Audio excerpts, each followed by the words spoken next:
Welcome to Saturday's reflection.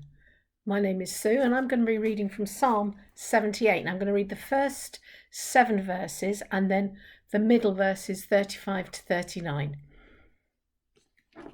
It's called a Maskil of Asaph, and a Maskil is just a poem, or at least that's what they reckon the word Maskil means. It's a poem, it's a song written by Asaph. My people, hear my teaching. I listen to the words of my mouth. I will open my mouth with a parable. I will utter hidden things, things from the old. Things we have heard and known, things our ancestors will have told us. We will not hide them from their descendants.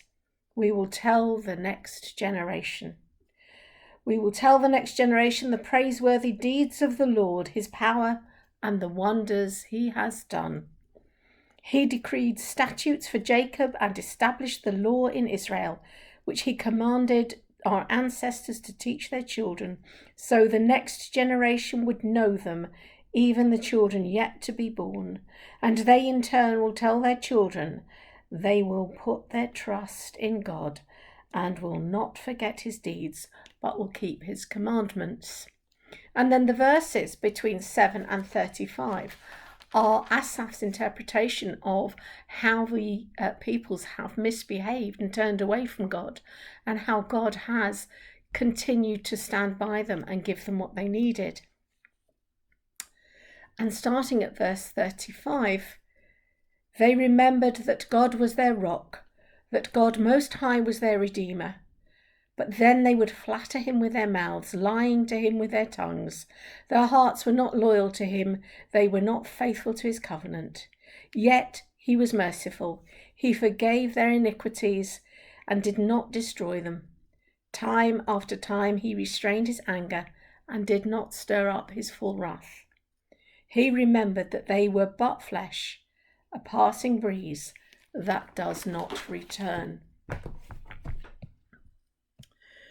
When I went to have a good look at what was going on in this passage, I tried to find out who Asaph was and came up with the information that there are 4 different Asaphs, in fact, potentially 5. The most prominent person bearing the name Asaph was the head of the music department of David and then Solomon's reign. There's a thought that in all the psalms that were created, there were 2 different Asaphs because of their 2 different styles, and the one that this psalm relates to, they think is the one who wrote exclusively in David's reign. It's distinctive, it's said, it's forceful, and it's spiritual. And this Asaph is referred to as a prophet. However, there was another Asaph who was the father of Hezekiah. There was another Asaph who was an officer under Artaxerxes. That's tough to say. And the last note that I have here says that there was an Asaph in Chronicles in the King James version of the Bible, which is plainly a scribal error, an error that has been made and should not be Asaph at all. It should be Ebiasaph. And I think that 4th part reminds us very beautifully that the way to read the Bible is as ideas and memories of what had happened and what the humans of the time think had happened and how they imagined God on some occasions to react. And then having put these ideas down and their interpretations, it has been copied time and time again. Hence, Asaph in Chronicles in the King James Version is mistranscribed from the word Ebiasaph.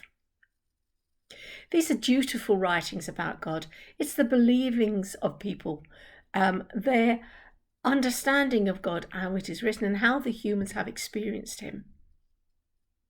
It's a tool to help us understand and work with God, following what he has set out for us to do.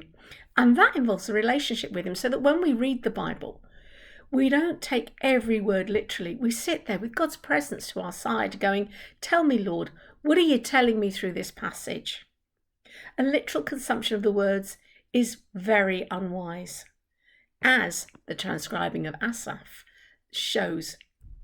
Now imagine that we're writing in a very important book, or we're copying from a very important book, and we're copying the words on the wing of an angel, W-I-N-G, on the wing of an angel.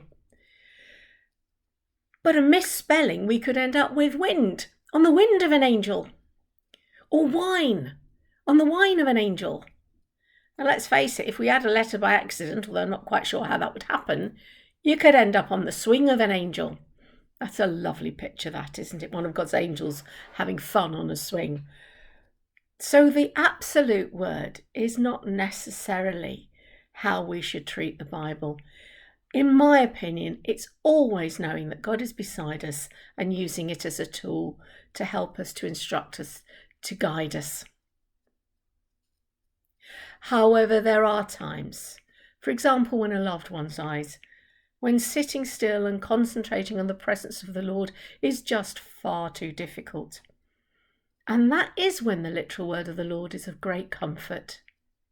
Very many find comfort in Psalm 23.